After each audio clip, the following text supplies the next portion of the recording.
there. Today I'm going to read The Gruffalo's Child. Blackbirds and cuckoos have been looking at rhyming words in poems, and this story is brilliant for rhyming words. Maybe you can see if you can spot some and tell your parents when you hear a rhyming word. The Gruffalo said that no Gruffalo should ever set foot in the deep dark wood. Why not? Why not? Because if you do, the big bad mouse will be after you. I met him once, said the Gruffalo. I met him a long, long time ago. What does he look like? Tell us, Dad. Is he terribly big and terribly bad?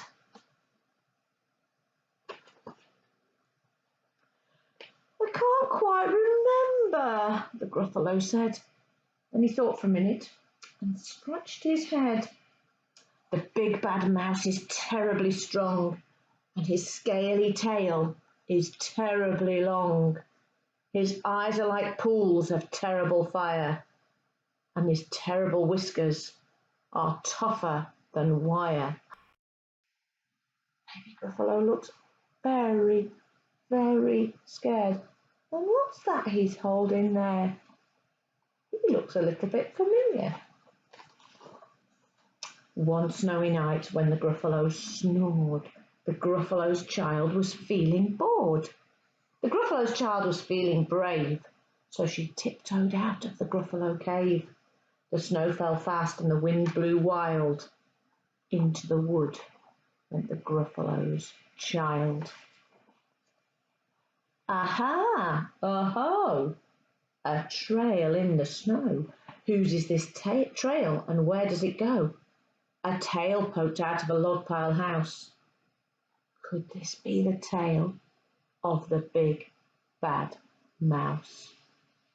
Whose tail is that? Out slid the creature. His eyes were small. He didn't have whiskers, no, none at all. You're not the mouse. Not I, said the snake. He's down by the lake eating Gruffalo cake. The snow fell fast, the wind blew wild. I'm not scared, said the Gruffalo's child. Aha! Aho! Marks in the snow. Whose are those claws, and where do they go? Two eyes gleamed out of a treetop house. Could these be the eyes of the big bad mouse? Down flew the creature. His tail was short. He didn't have whiskers of any sort. You're not the mouse. Twit-twaw, not I, but he's somewhere nearby eating Gruffalo pie. The snow fell fast, the wind blew wild. I'm not scared, said the Gruffalo's child. Aha! Aho! A track in the snow. Whose is this track, and where does it go? Whiskers at last, and an underground house. Could this be the home of the big bad mouse?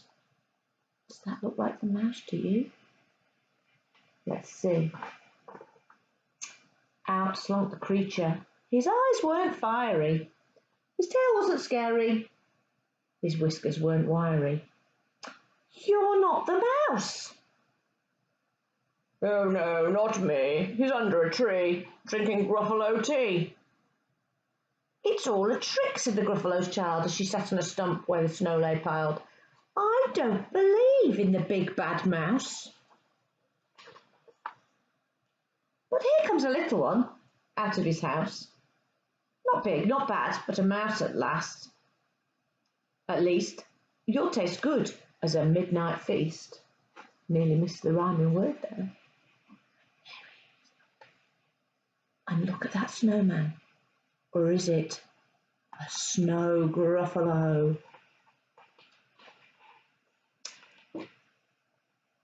Wait, said the mouse, before you eat.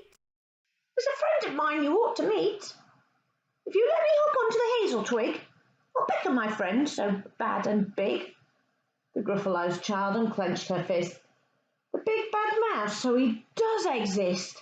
The mouse hopped onto the hazel tree. He beckoned, then said, just wait and see. Out came the moon. It was bright and round. A terrible shadow fell onto the ground.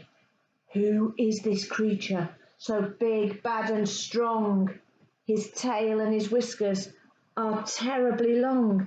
His ears are enormous, and over his shoulder he carries a nut as big as a boulder. There he is, look. Oh my goodness. The big bad mouse, yelled the Gruffalo's child. The mouse jumped down from the twig and smiled. Aho! Aha! Prints in the snow. Whose are these footprints? And where do they go? The footprints led to the Gruffalo cave, where the Gruffalo's child was a bit less brave. The Gruffalo's child was a bit less bored. And the Gruffalo snored and snored and snored. And the mouse keeping watch outside. There we go. Bye-bye. See you again soon.